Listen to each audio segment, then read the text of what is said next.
Meu nome é Yurumei Kagami, estudante do 4º ano do curso de Licenciatura em Arte pela Unicentro, Universidade Estadual do Centro-Oeste, modalidade à distância através do Polo UAB, Campus Apucarana. Para elaboração da atividade de aprendizagem baseada em pesquisa da disciplina Cultura e Arte no Brasil, ministrada pelo professor Marco Antônio Machado, será realizada a entrevista com a artista Ivelisse Marcondes. Boa noite, Ivelisse. Boa noite, pessoal. Oi, Yurumi, tudo bem? Tudo bem. Como você descreve a sua prática de criação ao elaborar um objeto artístico? Bom, a minha criação, ela parte, na verdade, principalmente das referências artísticas que eu já possuo. Então, eu sempre foco também em dois materiais principais, em dois meios, né, que a gente chama dentro das artes, né? Que a minha linha de pesquisa em arte é focada com criação em pintura a óleo e pintura digital. Eu gosto desses dois meios de produzir. Mas, principalmente, a minha criação, ela envolve não só cenas do cotidiano, mas referências de personagens, histórias, quadrinhos, lendas, que eu acabo aproveitando algumas dessas referências que eu gosto e readapto no meu estilo, na minha criação, que é voltada tanto para desenvolvimento de personagens também, ou figuras mais místicas. É um universo que eu gosto mais de trabalhar. Como você pensa a questão da inovação em seu fazer artístico? Bom, todo projeto novo, né, todo projeto de criação, ele é inovador em si só. Então, quando você se propõe a fazer uma obra nova, você está se reinventando. E aí, toda vez que você começa uma pintura, um desenho ou algo do tipo, você acaba mergulhando nesse trabalho, né? Então, a cada projeto, você acaba descobrindo coisas novas, você acaba precisando de outros materiais ou de outras referências. Então, a inovação vem disso. Você tem que partir de uma suposição, né? Quero fazer tal pintura. Então, o que eu vou precisar? E aí você vai reunindo informações, você vai pesquisando, isso daqui vai ser legal se eu fizer assim, se eu misturar um outro tipo de óleo, usar um outro tipo de tinta, ou outros pincéis. Principalmente na pintura digital, a inovação é muito relacionada a isso, sabe? Você criar os seus próprios pincéis para realizar a pintura, e você descobrir novas misturas de tonalidades ou novas propostas, não só da criação, como a técnica também se reinventa a cada projeto. Você entende sua arte como brasileira? De que modo ela se relaciona com a brasilidade? Bom, nem todo projeto ele tem um engajamento social, no meu caso, né? Mas alguns projetos que eu já criei, né? E quando eu falo projeto, seria todo um trabalho de obra. Eu gosto de englobar tanto da parte dos esboços, né? Os esquetes, até a obra final. Então, eu chamo todo esse conjunto de projeto. Então, alguns projetos que eu desenvolvi, eles têm um engajamento mais social, que aí eu consideraria como uma arte que transmite a brasilidade, né? Já outros, eles são um pouquinho mais voltados ao meu consciente, o meu subconsciente, mas, assim, os projetos que são mais brasileiros são voltados a algumas temáticas que eu vivenciei e também que outras mulheres brasileiras vivenciaram. E eu tenho um projeto em particular que são tirinhas, né? É uma produção de tirinhas que conta sobre uma personagem, uma mulher brasileira que tem algumas questões sobre gênero que ela passa dentro da profissão dela. Então, esse é um projeto bem popular, bem brasileiro, porque é dentro da realidade do Brasil, são falas brasileiras, falas regionais. Então, esse projeto em específico, ele passa bem o que é a sociedade brasileira hoje. Poderia contar um pouco sobre as suas obras? Então, entrando nesse projeto, na verdade, se chama Matilda, a Quase. Matilda, ela é uma motorista de ônibus, aqui de uma linha interna de ônibus, desses ônibus que transportam os conhecidos como coletivos, né? E ela, por ser uma motorista, talvez, assim, entra um conflito de ser uma mulher numa profissão tipicamente masculina. Por isso que eu usei essa palavra, a quase, logo em seguida, para dizer que ela é uma quase homem, sabe? Mas a ideia é, na verdade, questionar exatamente isso. Por que que a mulher que se enquadra em profissões ou que tem trejeitos que não são, entre aspas, tipicamente femininos, ela é automaticamente considerada ou uma pessoa do gênero oposto ou homossexual? Porque que quem transita entre os gêneros ou quem não adota nenhum dos dois gêneros firmemente é considerado ou homossexual, ou então é uma pessoa deslocada. Então, essa tirinha questiona bastante essa questão do gênero. Outro projeto meu é um projeto bem mais pessoal, que fala também sobre a questão do gênero feminino, o posicionamento da mulher na sociedade, mas foi uma obra criada através de uma vivência minha, que foi um exame ginecológico que eu tive que fazer, e aí, por questões, assim, eu estava com problemas de saúde, eu estava com uma possibilidade eu estava com uma questão, com um problema no colo do útero, e estava com a possibilidade de ser câncer ou não, e dentro da biópsia acabou, graças a Deus, dando negativa, mas o médico acabou precisando, comentando comigo a definição da palavra promíscua, que seria uma mulher que já teve mais de uma relação sexual.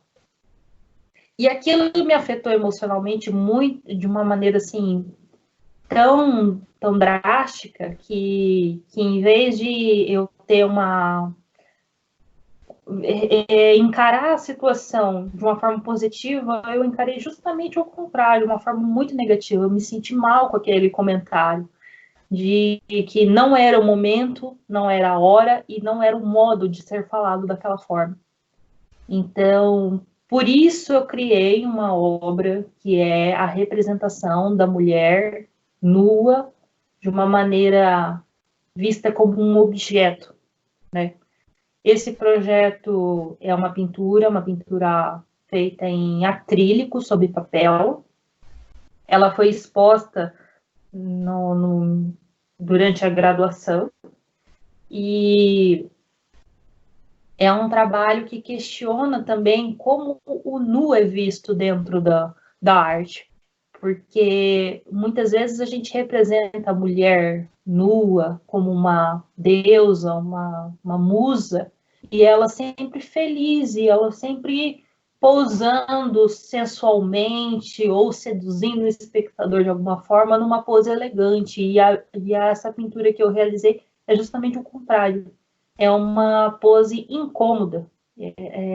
Ela está chorando, ela está triste, ela está totalmente esgarçada em cima da cama. Então, é para questionar isso, até onde a gente vê o corpo feminino com um certo machismo ou não, até onde a gente tem esse limite que o nu ele pode ser visto como algo belo ou algo feio, né? Essa foi um questionamento que eu fiz com essas obras. As outras obras que eu crio, geralmente, são ideias, né? São projetos que eu acabo desenvolvendo. O Senhor Caveira, por exemplo, é uma figura vitoriana, né? eu representei ele através de uma referência que eu visualizei, e eu sempre gostei de representar caveiros. Caveiros é algo que eu gosto de estudar na pintura. Então, o Senhor Caveira, ele veio nessa ideia, mas, na verdade, ele está numa pose de convidando a pessoa a entrar. E aí, a ideia por trás desse projeto também é questionar até onde que a morte é algo ruim, é algo tenso. E, na verdade, não é. A morte, ela é interpretada, cada um com a sua forma. Ela pode ser convidativa, ela pode ser uma passagem, ela pode ser algo visto de uma maneira tenebrosa, com medo, mas é uma passagem que todo mundo irá sofrer, né? De uma maneira ou de outra. Então, a ideia é minimizar essa visualização, sempre associar algo ruim como algo mais interessante. Suas obras abordam temas contemporâneos e polêmicos. Poderia comentar sobre essa escolha? Bom, então, isso entra nos dois projetos da Matilda Aquasi, e aí esse projeto da pintura, no caso desse nu.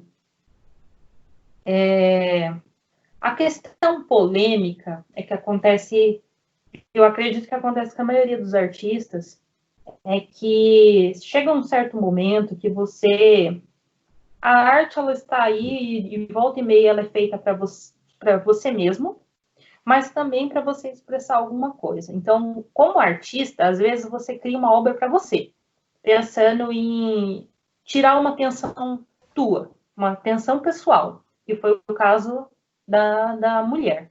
Mas, às vezes, você vê certas coisas acontecendo na sociedade, certos tabus, preconceitos, você fala, eu tenho que me posicionar, eu tenho que participar disso de uma forma, esclarecer para o meu público que não é assim. Então, quando o artista se torna engajado, se torna um ativista de alguma coisa, ele, na verdade, está tomando essa posição. Ele está enfrentando questões sociais através da sua arte, e com isso, ele acaba gerando ou induzindo também a críticas, a questionamentos. Então, a arte ativista, ela se torna uma arte incômoda, né? E aí acaba criando a polêmica dentro disso, porque muitas pessoas não vão analisar a obra em si, vão pré-julgar e dizer coisas ruins, e outras vão realmente fazer uma análise pessoal. Porque, voltando para essas duas obras específicas que falam sobre o feminismo, né, que abordam essa questão, até onde todos nós somos machistas, até onde nós temos consciência de que o machismo, ele é estrutural, ele pertence a todos, independente se você é uma pessoa homossexual, se você é hétero, se você é transgênero, o machismo, ele está ali, porque ele é passado de geração, ele é praticamente cultural. Assim como o racismo também é cultural, né? Você não nasce racista, você aprende a ser. Então, o machismo também é ensinado. E a partir do momento que você enfrenta temas de machismo e começa a indagar as pessoas que são a se posicionarem, você vai gerar um conflito. E só que o cenário que nós estamos vivendo hoje, com todo esse empoderamento da mulher, de toda essa questão de olhar para o outro, né? Principalmente nesse momento de pandemia, a gente está criando, de fato, estamos sendo obrigados a criar uma empatia entre os problemas sociais. Não tem como não olhar para a mulher e pensar como se ela fosse a mesma pessoa 50 anos atrás. Você não consegue mais ter aquela mentalidade de gerações passadas. Por isso que a arte contemporânea, ela entra nesse sentido de de romper padrões. Não tem como mais você trabalhar a questão do gênero sem falar no feminino, sem ser feminista, na verdade, né? Além dos dados do feminicídio gigantes, né, que são questões alarmantes, aumentou agora com a pandemia, o que é um dado muito triste. Então, a questão contemporânea de nós pensarmos assim, que contemporâneo agora, ele se torna atemporal. Então, o feminismo, ele é atemporal, ele precisa ser discutido e cada vez mais e futuramente ainda mais, até que nós, como sociedade, começamos a encaminhar e tomamos medidas para que haja o igualitarismo de gênero, né? Que haja esse cuidado com o corpo do outro, esse respeito pelo outro de uma forma igual.